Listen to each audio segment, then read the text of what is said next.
Hello प्यारे दोस्तों, कैसे हैं आप लोग। मैं विनय सर आपका आपके बीआरटी पूर्वांचल परिवार में एक बार फिर से बहुत बहुत स्वागत करता हूं। जैसा कि हम लोग शेक्सपियर के जितने भी इंपॉर्टेंट क्वेश्चंस बन रहे हैं उसको लगातार लेके चल रहे हैं। उसी सीरीज में आज हम लोगों की दूसरी क्लास शेक्सपियर लगने वाली है, जिसपे हम लोगों ने पहले अटेम्प्ट में 20 क्वेश्चंस को किए थे और कुछ कीवर्ड्स दिए गए थे। ठीक है, तो अब जितने भी कीवर्ड्स हैं आपको शॉर्ट्स में हम प्रोवाइड कराते रहेंगे और वीडियो में जो लॉन्ग वीडियो है उसमें आपको जितने भी इंपॉर्टेंट क्वेश्चंस है ऑप्शन वाइज आपको प्रीवियस ईयर के क्वेश्चंस कराते रहेंगे। तो अभी आप लोगों ने 20 क्वेश्चंस पहली क्लास में कर चुके हैं। जो लोग नहीं किए होंगे उसको फिर से रिपीट कर लेंगे, देख लेंगे, क्योंकि अब हम लोगों का 2022 से फॉर्म भरे हुए थे, अब 2025 में जाके एग्जाम होने वाला है। तो अब कहीं से भी लापरवाही नहीं रखना है, हमें लगातार उस एग्जाम्स की तैयारी करना है और उसमें लगे रहना।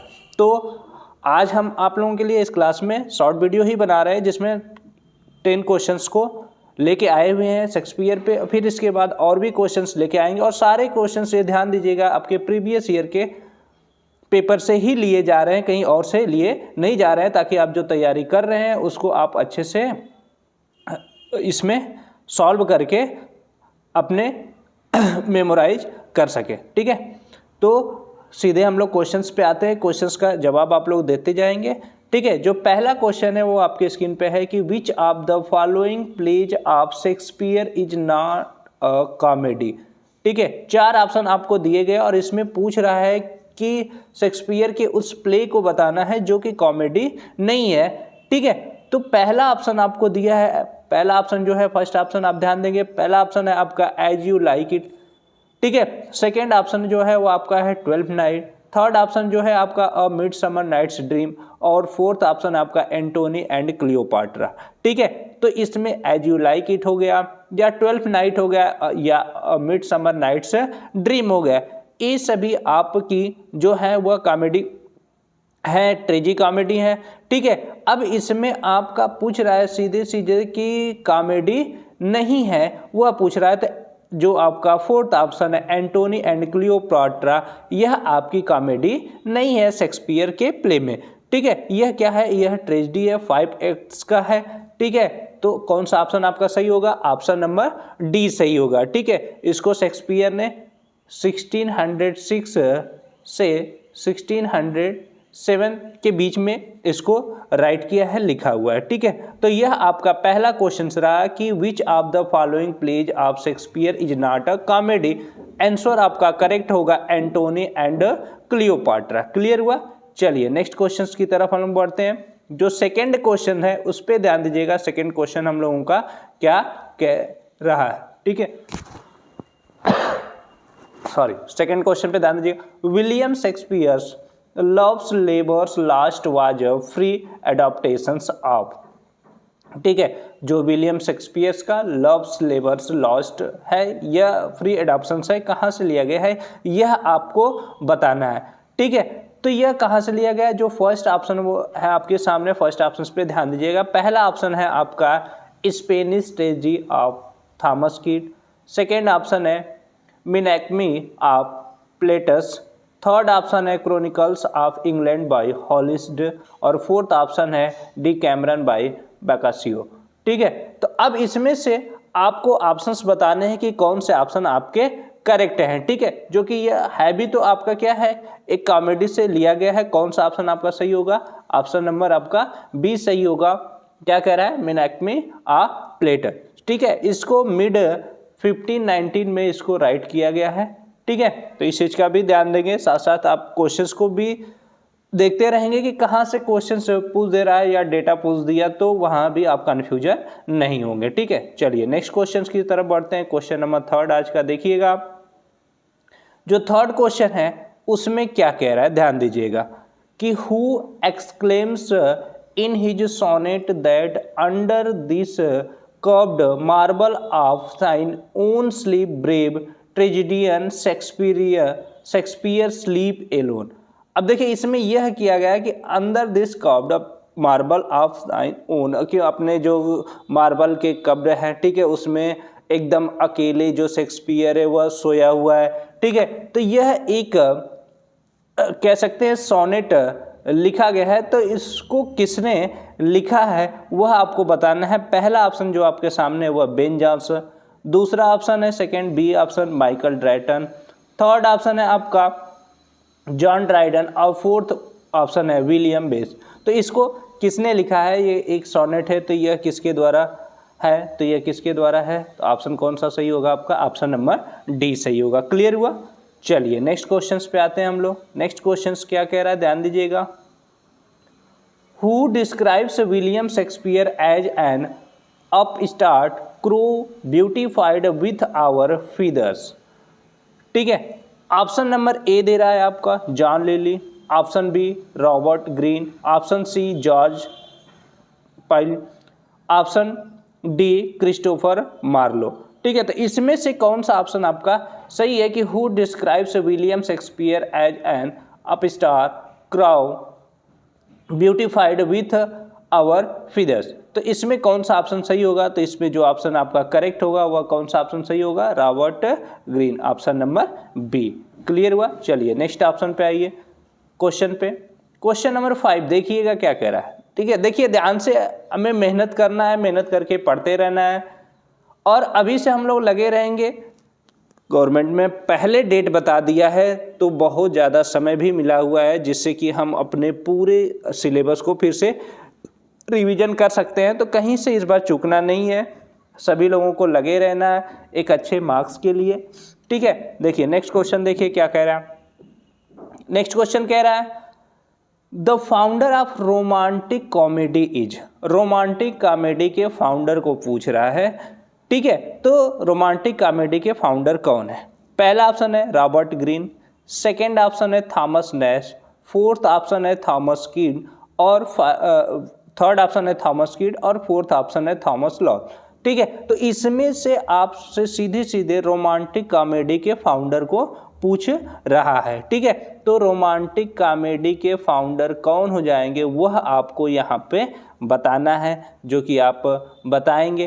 ठीक है, अब रोमांटिक कॉमेडी के जो फाउंडर हैं, ठीक है, इसमें से एक लोग हैं जो कि क्या रह चुके हैं, यूनिवर्सिटी विट्स रह चुके हैं। अभी यूनिवर्सिटी विट्स कौन थे? तो जो प्री शेक्सपियरियन ड्रामेटिस्ट थे उनको यूनिवर्सिटी विट्स के नाम से जाना जाता था। ठीक है, जिसमें कि जो रोमांटिक कॉमेडी के फाउंडर माने जाते थे, तो जो 7 यूनिवर्सिटी विट्स थे उसमें से एक नाम आता है रॉबर्ट ग्रीन का। यही ऑप्शन आपका करेक्ट होगा, जिनको यूनिवर्सिटी विट्स के नाम से जाना जाता था। अब जो 7 यूनिवर्सिटी विट्स थे वो कौन कौन थे? तो एक बार उनके 7 यूनिवर्सिटी विट्स के नाम को आप देख लीजिएगा, बाकी उस पर हम शॉर्ट्स बना के अपलोड कर देंगे, वहाँ से आप लोग देख लीजिएगा जितने भी यूनिवर्सिटी विट्स के नेम है। ठीक है, 7 नेम आपको अभी यहाँ पे बता दे रहे हैं, बाकी शॉर्ट्स बनाएंगे तो वहाँ से आप नोट कर लीजिएगा, या यहाँ से भी आप नोट कर सकते हैं, नोट्स बना सकते हैं। जो थे पहले थे Christopher Marlowe, second Robert Greene, third Thomas Nashe, fourth John Lyly, fifth Thomas Lodge, sixth George Peele, 7 Thomas Kyd. तो ये जो नाम है, ये सभी नाम आपको मिलेगा 7 यूनिवर्सिटी विट्स के जो स्कॉलर कह सकते हैं, जो स्कॉलर्स थे ग्रेट स्कॉलर्स के तौर पे, और ये सभी लोग प्री शेक्सपियरियन ड्रामेटिस्ट है, पहले आपको मिलेंगे। ठीक है, तो 4 नेम यह आपके हैं, जो 3 नेम ऑप्शंस में नहीं है वह भी आप अलग से देख लेंगे। तो फाउंडर ऑफ रोमांटिक कॉमेडी कौन हो गए? रॉबर्ट ग्रीन हो गए। चलिए क्लियर हुआ? चलिए नेक्स्ट क्वेश्चन देखिएगा। ठीक है, नेक्स्ट क्वेश्चन कह रहा है, क्या कह रहा है कि विच of the following pledge of Shakespeare has an epilogue. ठीक है, शेक्सपियर प्ले के पूछ रहा है कि वह कौन सा प्ले है, ठीक है, जिसको एपिलॉग के नाम से जाना जाता है। ऑप्शंस पे आप आएंगे।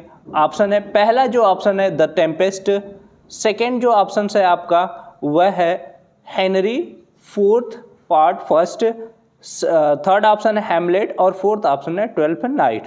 तो इसमें से कौन सा है जिसको एपिलॉग के नाम से जाना जाता है? तो कौन सा ऑप्शन आपका सही होगा? ऑप्शन नंबर ए बिल्कुल करेक्ट होगा, द टेम्पेस्ट।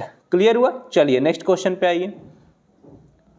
अब देखिए, a Shakespearean sonnet ends with a. जो शेक्सपियरियन सोनेट है वह इंड्स कहाँ पे होता है, कैसे होता है, वह आपको बताना है। इसकी जो राइम स्कीम होती है वह बताना है। तो जो शेक्सपियर्स के सोनेट होते हैं वह इंट्स होते हैं, वह कहाँ पे इंट्स होते हैं, तो वह कहाँ पे इंट्स होते हैं, कपलेट पे इंट्स होते हैं। कौन सा ऑप्शन आपका सही होगा, ऑप्शन नंबर सी सही होगा। ठीक है, अब जो शेक्सपियर्स की जो सोनेट होती थी वो कितने लाइंस की होती हैं, तो वो कितने लाइंस की होती हैं, 40 लाइंस की होती हैं।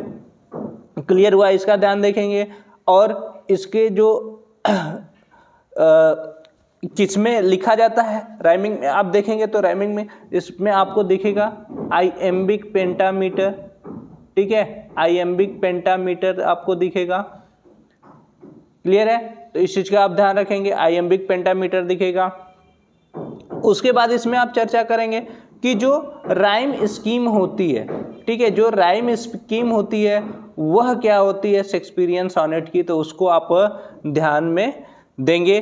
जो राइम स्कीम होती है वह क्या होती है, या देखिए एक जो पहले की 12 लाइन होती है, टोटल 40 लाइन होती है, पहले की जो 12 लाइन होती है उसमें एक अल्टरनेटिंग पेयर आपको देखने को मिलेगा। जो राइम स्कीम इनकी होती है वह क्या होती है, ए बी, ठीक है, सी डी, ई एफ, जी। ठीक है, ये जो शेक्सपियरियन सोनेट है उसकी राइम स्कीम होती है। अब देखिए जो जी है, ठीक है, ये आपका कपलेट आएगा, और एक प्रकार से जो पूरी 12 लाइन होती है उसका कंक्लूजन इस लास्ट के 2 लाइंस में, 13 और 40 लाइंस में दिया जाता है, जिसको जी के नाम से राइम स्कीम में जोड़ा गया है। क्लियर हुआ आता। चलिए आगे हम लोग बढ़ते हैं। तो यहाँ से आपको शेक्सपियरियन की जो लास्ट लाइन है उसको कपलेट के नाम से जानते हैं। जो शेक्सपियरियन राइम स्कीम होता है वह भी आपको यहाँ पे बता दिया गया, उसको आप याद कर लेंगे, A B, C D, E F, G. Clear हुआ। चलिए नेक्स्ट क्वेश्चन पे आइए, क्वेश्चन नंबर 8। अब इसको ध्यान दीजिएगा, which of the following writers did not win the Nobel prize for literature. अब इसमें उस राइटर्स का नाम बताना है जो कि लिटरेचर्स पे नोबेल प्राइज को नहीं जीता हुआ है। ठीक है, तो इसमें से George Bernard Shaw, John Galsworthy, William Butler Yeats और जेम्स जॉयसी, इसमें से जो लोग हैं, एक है जिन्होंने लिटरेचर पे नोबेल प्राइज को नहीं जीता है, वह कौन है, जेम्स जॉयसी। जॉर्ज बर्नार्ड शॉ है, इन्होंने नोबेल प्राइज पाया था, कब पाया था, 1925 में पाया था। ठीक है, अब जॉन गॉल्सवर्दी है, इन्होंने कब नोबेल प्राइज को पाया था, इन्होंने 1932 में पाया है। ठीक है, 1932 में पाया हुआ है। और जो आपके W.B. इट्स हैं, विलियम बटलर इट्स, इन्होंने नोबेल प्राइज को कब पाया है, तो इन्होंने 1923 में पाया हुआ है। ठीक है, 1923, उसको याद रखेंगे आप। ठीक है, तो which of the following writers did not win the Nobel prize for literature, तो जॉन जॉयसी को नोबेल प्राइज लिटरेचर पे नहीं मिला है, J.B. शॉ को मिला है, जॉन गॉल्सवर्दी को मिला है, W.B. इट्स को मिला है। तो जिनको जिनको मिला है वह चीज़ें आपको यहाँ पे बता दिया गया। ठीक है, आप आएंगे हम लोग अपने क्वेश्चन नंबर 9 पे, ध्यान देंगे क्या कह रहा है। In fiction the author's overall main idea or most important message is called the. देखिए फिक्शंस में जो ऑथर होते थे, ठीक है, तो उनके जो ओवरऑल जो मेन आइडियाज रहते थे, तो और कितने इंपॉर्टेंट रहते थे, जो उनका मैसेज होता था उसको किस नाम से जाना जाता था, उसको क्या कहा जाता था, उसको किस नाम से हम लोग जानते थे, थीम के नाम से। ठीक है, प्लॉट, कॉन्फ्लिक्ट, सेटिंग या थीम, तो थीम के नाम से जाना जाता था। ठीक है, और आज ये इस क्लास की लास्ट क्वेश्चन है। आज हमने बोला था कि जो पिछली क्लास लगी थी उस पर 20 क्वेश्चंस कराए थे, और आज शेक्सपियर पे 10 क्वेश्चंस कराए हैं, टोटल 30 क्वेश्चन हो गए। इसी तरह डेली हम लोग शेक्सपियर को जब तक कवर करते हैं, क्वेश्चंस को धीरे धीरे बढ़ाया जाएगा, लगातार इस पे कंटिन्यू क्वेश्चंस को सॉल्व किया जाएगा। ठीक है, तो जो लास्ट क्वेश्चन है आज की क्लास का उसको ध्यान दीजिएगा। Fortinbras is a character in Shakespeare's. अब देखिए फोर्टिनब्रास जो कैरेक्टर है वो शेक्सपियर के किस प्ले का कैरेक्टर है वह आपको बताना है। King Lear, Othello, Hamlet, Julius Caesar, तो किसका है वह आपको बताना है कि इसमें से कौन सा ऑप्शन सही होगा। तो जो करेक्ट ऑप्शन है वो आपका क्या है, हैमलेट है। ठीक है, तो इसी तरह हम लोग क्वेश्चंस को करते रहेंगे, आप लोग निरंतर लगे रहिए, मेहनत करते रहिए। ठीक है, और क्वेश्चंस की जो सीरीज है और और लास्ट में जैसे जैसे हम लोगों की प्रैक्टिस हो जाएगी, एग्जाम हम लोग के नज़दीक आएंगे, वैसे ही पूरे सेट के आपको क्वेश्चंस सॉल्व करने के लिए लाइव दिए जाएंगे, जिसको आप लोग सॉल्व करेंगे। ठीक है, अभी छोटे छोटे पार्ट्स में आपको क्वेश्चंस दे रहे हैं ताकि रिवीजन करने में आसानी रहे। बाद में जब एग्जाम नज़दीक आ जाएगा तो आपको बड़े लेवल पे क्वेश्चंस पूरा सेट दिया जाएगा और वो भी लाइव रहेगा आपको, जिसको आप लोग सॉल्व करेंगे। तो आज के लिए बस इतना ही। उम्मीद है कि आपको सारे क्वेश्चंस हेल्पफुल लगे होंगे और आप इसको अच्छे से पढ़ेंगे, रिवीजन करेंगे। आज के लिए बस इतना ही, मिलते हैं नेक्स्ट क्लास में। तब तक के लिए आप सभी लोगों को बेस्ट विशेष, बहुत बहुत धन्यवाद।